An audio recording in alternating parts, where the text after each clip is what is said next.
where you are in this walk, but it's just to educate families that your child may be struggling in school and learning and who to talk to. Who do you start talking to in regards to, finding out what's going on, what's needed, what testing, what assessments, where to start, what that looks like, and the whole process, basically, as to how you can get the services to support your child. So, I do have a slide that I'm going to be showing.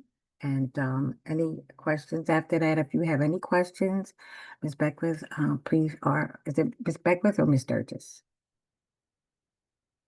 Is it Ms. Sturgis? I had to take myself off of mute. Miss Sturgis is fine. Okay. After the slide, if you have any questions, concerns that you'd like to share, please do. Okay. All right. So I'm going to try to share my screen so we can get started.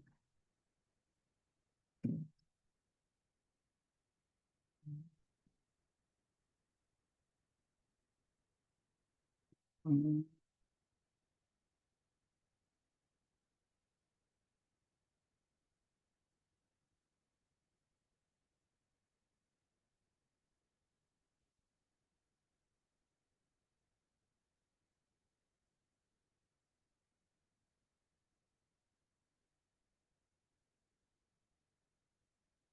Can you see that, Ms. Beckwith? What can I do?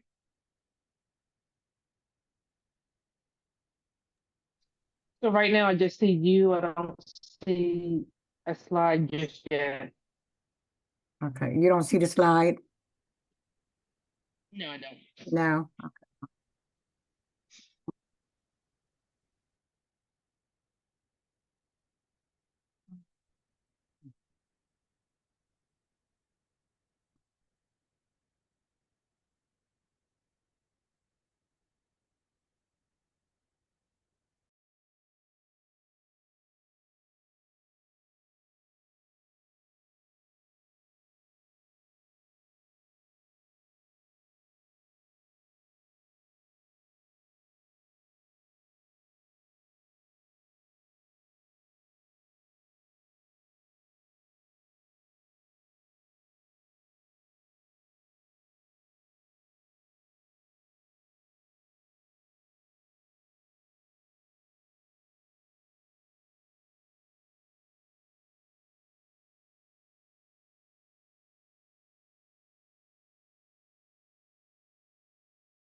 My child needs additional support in school.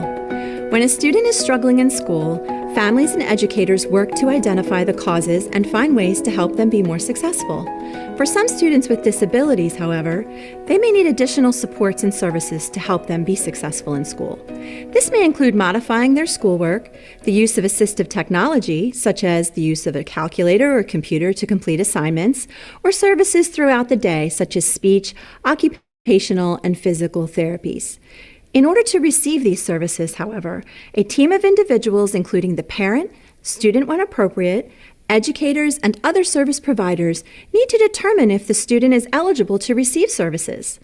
Once a student is determined to be eligible in accordance with the regulations, an IEP, or Individualized Education Program, is developed. This video covers questions families often have about the IEP. What is an IEP? The IEP, or Individualized Education Program, is a document that outlines the details and helps to guide the team in developing your child's education program. At the IEP meeting, you and the team will review and discuss many aspects of your child and her educational planning.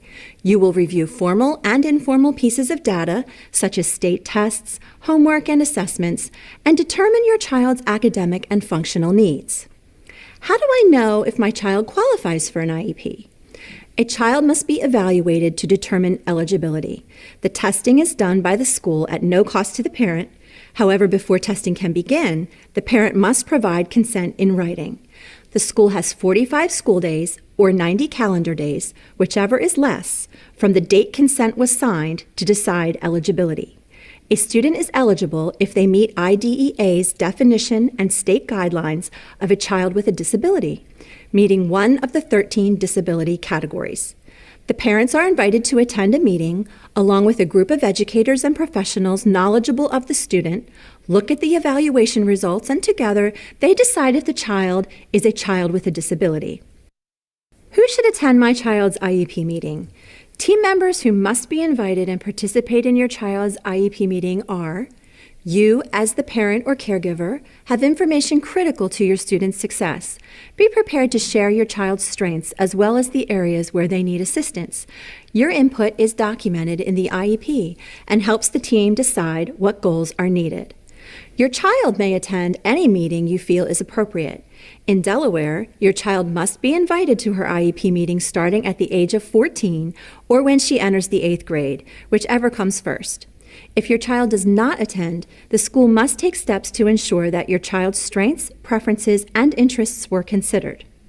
A general education teacher, a special education teacher, and a district representative knowledgeable about the general education curriculum, qualified to provide or supervise special education services, and who can commit district resources and be able to ensure that whatever services are set out in the IEP will actually be provided.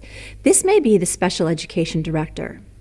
Also, an individual who can interpret your child's evaluation results as they relate to her instruction. This could be the school psychologist or educational diagnostician. And others who have knowledge or special expertise may be invited by the parent or the school. What if my child does not qualify for an IEP? Not all children with disabilities or evaluated for special education services are determined as eligible. If a student is not eligible for services, they may be eligible for supports under Section 504. The team can discuss other options for supporting your student at the meeting. You also have a right to disagree with the testing results under procedural safeguards. More information about your rights under procedural safeguards is available on another video.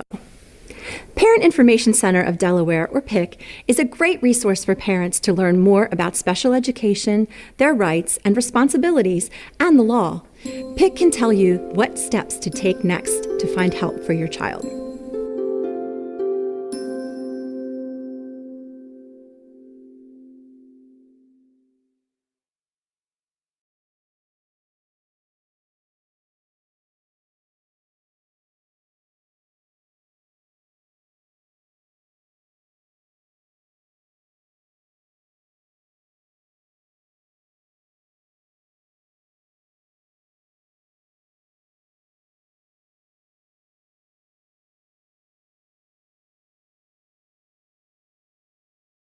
Ms. Sturgis, do you have any questions at this time?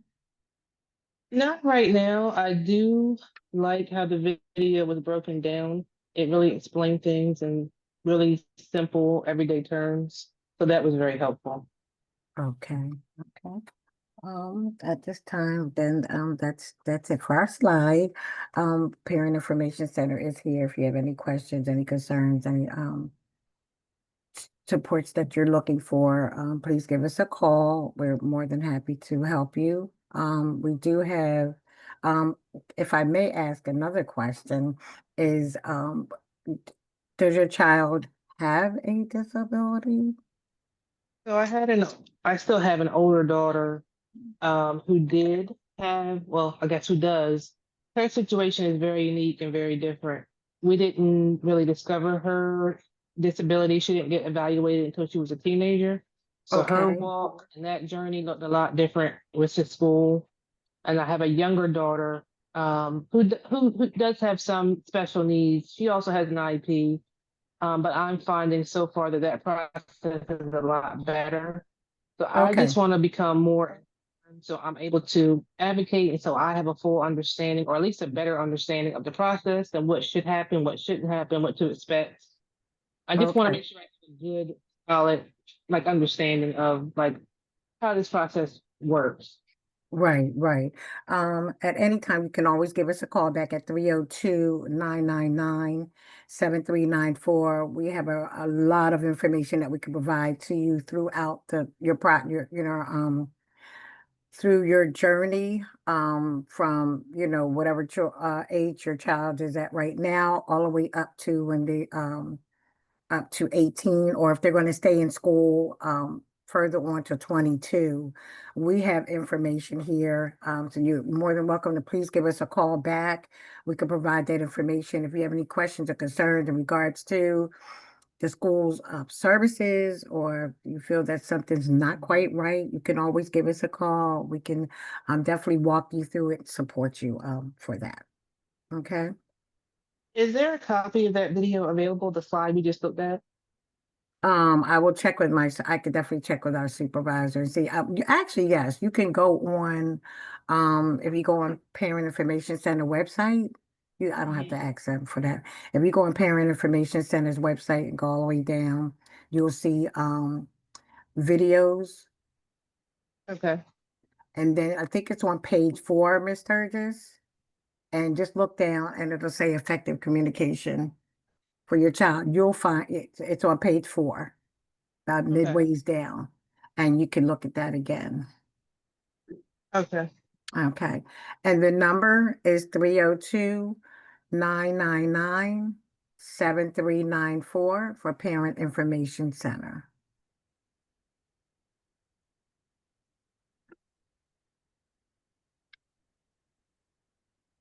And if there are any other questions that anyone has, I see, is it Mr. Lloyd or Miss Lloyd's phone? If you have any questions, we have Yeah, plenty of my time. my biggest question was more of just my she's been going to a lot of really nice schools from middle school, where Mhm. they were very attentive. Gateway Charter is a charter school where they on purpose make the classes smaller, give more attention to the kids, and she had 504 and IEP. Long story short, she's now starting high school at Aspera, and this is like the opposite. This is more like your traditional public school. I wouldn't say necessarily bad. They're just not giving her the attention that she needs because here she is getting all the support. As a child, all these things being considered her 504 IEP. And I'm realizing now in the real world, there are certain high schools that even when you do bring IEP 504 plans, it doesn't necessarily mean they're going to go about it the same way like these other environments previously did. And so I'm trying to figure out what's the best way to kind of figure out how to advocate for her. Questions to ask. I have an upcoming parent teacher conference meeting to go to, and I'm not sure what to ask because normally, we kind of had it good with these other middle schools, and now that she's at a whole different system, it's a lot for her, and it's a lot for me to make sure that I'm taking care of her. And if I may ask, Mr. Lloyd, if it's okay to speak freely, or you could just definitely give us a call in at 302-999-7394, so I can answer your questions. It's okay to speak freely, and I still will follow up as well on that phone Okay. number. So the questions that you want to ask is definitely, does your daughter have an IEP? She currently has a A, IEP. a Yes, 504 and an the IOP 504 stopped, but the IEP is still there. picks up where, right? Because actually IEP covers everything that the 504 would cover. The questions would be is basically your concerns that you have is um, you know, it sounds like maybe, and correct me if I'm wrong, Mr. Lloyd, is that I heard you say about the attention that your daughter was receiving, maybe possibly one-on-one, or a smaller school, a smaller classroom. I'm sorry. Yeah. She tells me that she likes the class. She's a very positive kid. She's very like cooperative. She's not like most kids nowadays, and unfortunately, in some ways, that's the issue because she, you know how they say, closed mouths don't get fed. She doesn't always know when to, ask for certain things. In fact, she tells me a lot of even the kids don't sit with her during lunch, and she's having a difficult time right now. So I'm for right now, for the sake of the conversation, I'm just focusing on academically. But I mean, it's the environment period. She tells me from the moment she gets on the bus to the moment she gets off the bus later, she's barely talking to anyone. And if that's the case, then I know the teachers are not really, you know what I mean, like involving her and making sure, one, academically, and two, socially as well, right? Because that's the impact too. If you've been going to a very healthy school, a good environment, 504 or not, and then out of nowhere you're going to this class Right. that says the kids only look at her, stare at her, they'll sit down and eat their food and get up and go talk to other people. So she's already kind of feeling like she's left out. And it's one thing if it was just the students, but maybe the teachers are really involved. But I get the feeling they're not, which is probably why all this is happening. These are all symptoms of the same thing that I'm saying, and I need to figure it out. Mm-hmm. Does she have any, and this is not anything that would be applied to the school, but does she have friends? Does she have a social life? Uh, Mr. Blake, outside of school, outside of yes. school. Mm-hmm. Yes. Okay. Okay. This is something definitely that would be one of the questions that you want to address in the meeting. About her social, her sociability, why is she sitting alone? Is it to the discretion of the child where they want to sit? Is it a special ed classroom, Mr. Lloyd, um, that she's in right now, or is it a regular classroom, or is it a IEP, not an IEP classroom, but is it a special ed classroom? No, she's in a regular She's classroom. in a regular class. From the moment I went to like certain tours with the Spira and just overall the overall feeling I got as a parent, not even going to the school as a student, I think it's a very high, busy hustle and bustle. You need to know where to go, who to ask, and stuff. And that's exactly the problem. If we were at a Spirit in middle school or when she was little, I could understand that. Maybe we could get with the program, so to speak, because we've been, faithful and consistent to that academics for years. We know Right. how it goes. But we're coming from a different place where at a heartbeat, I can make a phone call, and how I'm talking to you right now, I could talk to a teacher. It's not the Mhm. same over there. I still Mhm. haven't yet to get proper introduction on who her teachers are. You see what I'm Mhm. saying? So like, even me as Absolutely. the parent, plus what Mhm. she's telling me, plus the grades, and obviously her IEP 504. I think that's enough reason to to justify this conversation, and that's kind of initially why I wanted to be here today. Okay, wonderful. And again, this is something that you want to address and call. When is your meeting? It's gonna be not this week, but the next Around the Tuesday, 27th, the 28th, Tuesday. something. Mm-hmm. And they're telling me that it'll be at 7:30 in the morning. They can only get one of her teachers. She's got like 7 different academic subjects. Only one teacher can If show she has up. an IEP, everybody's supposed to be included in that meeting.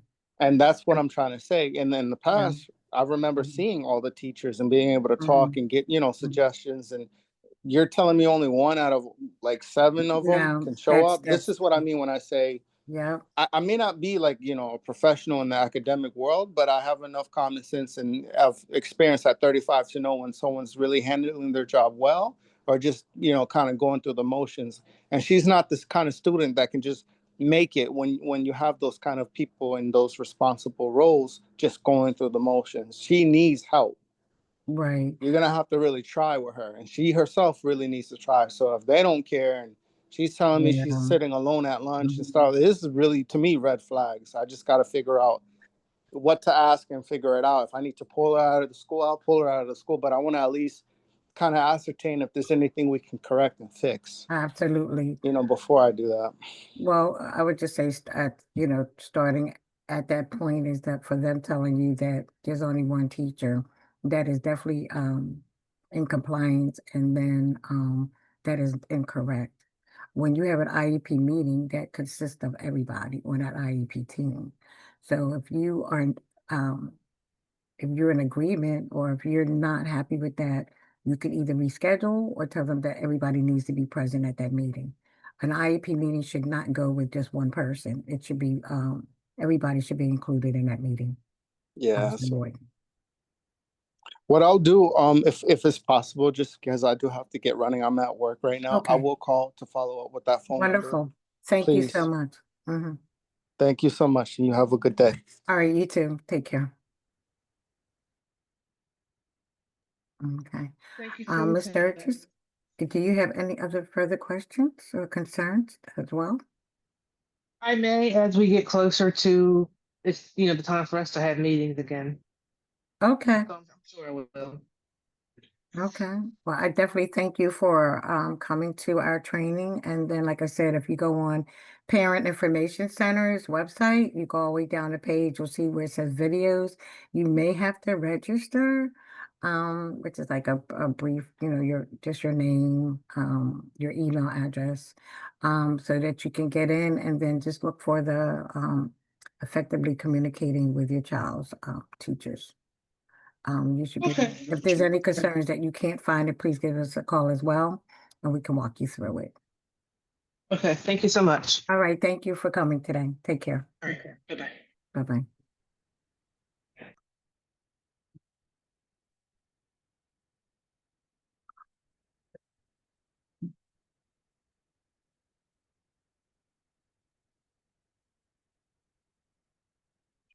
Hey, you're not bothering me. What's up? What does, I got a child that said to be, have a diagnosis of some, for BS. Do you know what BSP stands for? Behavioral Safety Plan? Hmm. She has a BSP, Oh, okay. Behavioral Safety Plan. Mm-hmm. Oh, okay. So it's like, Mm-hmm. okay. Mm-hmm. Sorry, the delay. No, you don't be sorry. It's okay.